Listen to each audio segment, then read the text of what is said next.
بسم اللہ الرحمن الرحیم۔ ایک صاحب مجھے ملے تو ایک بار فرمانے لگے کہ حضرت امام اعظم ابو حنیفہ رحمۃ اللہ علیہ کے آپ مقلد ہو، حنفی فقہ کے علم بردار ہو، حنفیت پر اعتراضات کے جواب دیتے ہو اور خود حنفیت کی پابندی نہیں کرتے، خود امام ابو حنیفہ کی بات نہیں مانتے۔ میں نے کہا جی آپ فرمائیں کون سی بات ہے جو میں نے نہیں مانی؟ فرمان لگے امام اعظم ابو حنیفہ رحمۃ اللہ علیہ نے اپنے لخت جگر بیٹے حماد کو وصیت فرمائی تھی کہ مناظرہ نہ کرنا، تو جب امام صاحب کی وصیت ہے مناظرہ نہ کرنا تو آپ لوگ کیوں کرتے ہیں؟ میں نے ان سے پوچھا کہ امام اعظم ابو حنیفہ رحمۃ اللہ علیہ صاحب عمل تھے یا بے عمل تھے؟ مجھے کہتے ہیں صاحب عمل تھے۔ تو میں نے کہا اپنے بیٹے کو منع کیا تھا، خود مناظرہ کرتے تھے؟ کہتے جی ہاں۔ تو میں نے کہا پھر صاحب عمل کیسے ہوئے؟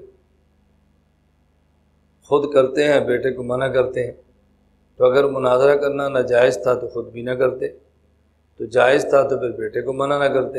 آپ بتائیں اس کا مطلب کیا ہے؟ ایک کام خود کرتے ہیں اور بیٹے کو منع کرتے ہیں۔ مجھے فرمان لگے کہ امام صاحب نے فرمایا ہم مناظرہ اللہ کی رضا کے لیے کرتے ہیں، تم ذات کے لیے کرو گے، اس لیے تم نہ کیا کرو۔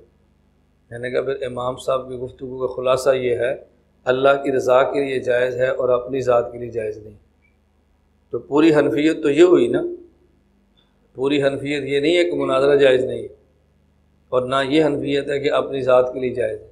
تو میں نے عرض کیا حنفیت یہ ہے کہ مناظرہ جائز تو ہے لیکن اللہ کی رضا کے لیے، نہ کہ اپنی شہرت کے لیے۔ تو آپ نے ہمارے بارے میں رائے کیسے قائم کر لی کہ ہم اپنی شہرت کے لیے کرتے ہیں اور اللہ کی رضا کے لیے نہیں کرتے؟ آپ نے کیسے رائے قائم فرما لی؟